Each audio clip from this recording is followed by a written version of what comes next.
అహంకారాన్ని ప్రజలు ఎప్పుడూ సహించరని, ప్రజలు తగిన గుణపాఠం చెప్తారని మాజీ మంత్రి బీఆర్ఎస్ రాష్ట్ర నాయకులు తన్నీరు హరీష్ రావు పరోక్షంగా మంత్రి కోమటిరెడ్డి గారిని ఉద్దేశించి మాట్లాడారు.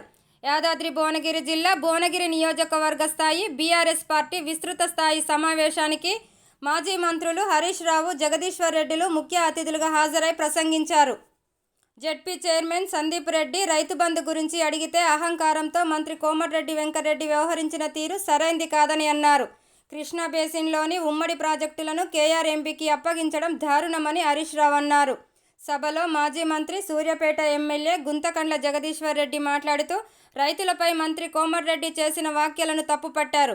ఈ సభకు బీఆర్ఎస్ పార్టీ జిల్లా అధ్యక్షుడు కంచర్ల రామకృష్ణారెడ్డి అధ్యక్షత వహించగా భువనగిరి మాజీ ఎమ్మెల్యే పైల శేఖర్ రెడ్డి, జిల్లా పరిషత్ చైర్మన్ ఎలిమినేట్ సందీప్ రెడ్డి, బీఆర్ఎస్ రాష్ట్ర నాయకులు జిట్ట బాలకృష్ణారెడ్డి, చింతం వెంకటేశ్వర్ రెడ్డి, నాయకులు డాక్టర్ అమరేందర్, కొలుపుల అమరేందర్, బీరు మల్లయ్య, పాండు కిరణ్ తదితరులు పాల్గొన్నారు. కాంగ్రెస్ పార్టీ నాయకులు వాళ్ళ మాటల్ని ప్రజలు గమనిస్తూ ఉన్నారు. ఆనాడు ప్రచారంలో అబద్ధాలు, నేడు పాలనలో అసహనం కనబడతా ఉన్నారు. ఏమైంది మొన్న మా సందీప్ రెడ్డి గారు ఏమడిగారు?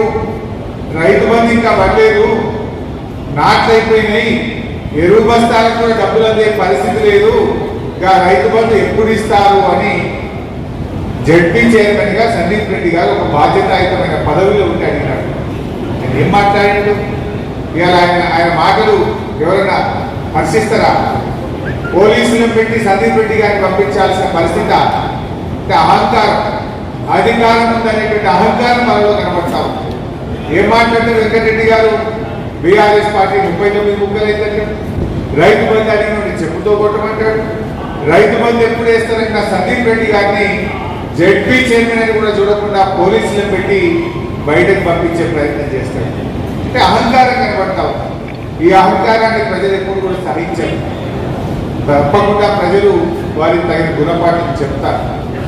నిజంగా అసలు వెంకటరెడ్డి గారికి ఇవాళ ఈ జిల్లా మీద ప్రేమ ఉంటే ఆయన కేఆర్ఎంపీకి ఇవాళ ప్రాజెక్టులు అప్పగించిన దాని మీద స్పందించాలి.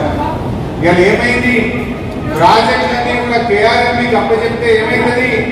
రేపు నల్లగొండ జిల్లాకు త్రాగునీరు రాదు, నల్లగొండ జిల్లాకు సాగునీరు రానటువంటి పరిస్థితి వస్తుంది. ఈ ప్రాజెక్టే నీ చేతిలో లేకుండా పోతే, రేపు శ్రీశైలంలో జల విద్యుత్ ఉత్పత్తి జరగకపోతే సాగర్కు నీళ్ళు వస్తాయా? సాగర్కు నీళ్లు రాకపోతే నీ ఏఎంఆర్పీ ప్రాజెక్ట్ నడుస్తుందా? నీ సాగర్ ఎడమకాలకు నీళ్ళు వస్తాయా? రేపు మనకు తాగునీరు దొరుకుతుందా? అసలు దాని మీద స్పందిస్తలేదు. వాస్తవానికి ఏం చెప్పినాడు?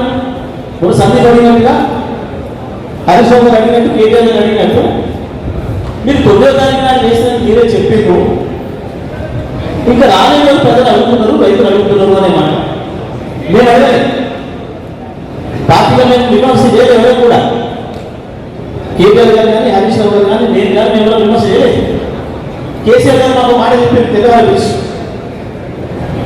సరే జరిగిపోయింది, జరిగిపోయింది. ప్రజలు మనకి వాళ్ళు ప్రతిపక్షంగా బాధ్యత ఇచ్చారు.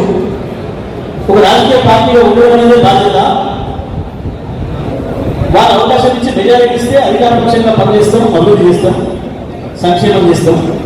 ప్రతిపక్షంగా బాధ్యత ఇస్తే తప్పకుండా అధికార పక్షం ఇచ్చిన హామీని నెరవేర్చడానికి ప్రజల తరఫున పోరాటం చేసిన బాధ్యత, కొట్టడాల్సిన బాధ్యత మన పైన ఉంది, నిజమే. కానీ కొత్త ప్రభుత్వం కదా, వాళ్ళని కుదురుకోనివ్వండి, ఒక 6 నెలలు చూద్దాం. మీరు ఎవరు కూడా తొందరపడి మాట్లాడకండి, సందర్భం నేను చెప్తాను, మీరు సమమానంగా ఉండండి అని చెప్పి అందరికి చెప్పాను. మేమందరం అదే పద్ధతిలో ఉన్నాం. కానీ అసెంబ్లీ పెట్టిండ్రు, అబద్ధాలు మాట్లాడలేదు, బొక్క మాట్లాడు, సమాధానం చెప్పలేకపోయారు. ముఖ్యమంత్రి మాట్లాడుతుంటే మంత్రులు లేచుడు, మంత్రులు లేచి మాట్లాడుతుంటే వాళ్ళ ఎమ్మెల్యేలు లేచుడు. మనం ఎక్కడ అర్థం చెప్పలేదు, మనం ఎక్కడ వాళ్ళని ఆపలేదు, వాళ్ళనే ఆపుతున్నారు. ఎవరికో స్పష్టత లేదు, పరిపాలించిన సాధ్యం చేతి ఆపలేదు. కొత్తగానే మేము కూడా పెట్టినాం. కానీ అబద్ధాలు పంటకాల్సి ఏం చేస్తుంటే కూర్చోడానికి మనం అర్థం లేదు. ఉన్నటువంటి నిజాలు చెప్పిన ప్రజలు ఉన్నారు. తెలంగాణ చూడమే మనమేం ప్రశ్నించలేదు. ప్రజలు ప్రశ్నిస్తున్నారు, రైతులు అడుగుతున్నారు. రైతు బంధు వచ్చిందా? నేను అందరికీ చేయలేకుండా ఉన్న రైతు బంధు వస్తే మొత్తం రైతు బంధు వచ్చిన వాళ్ళు అవుతుంటే లేదు.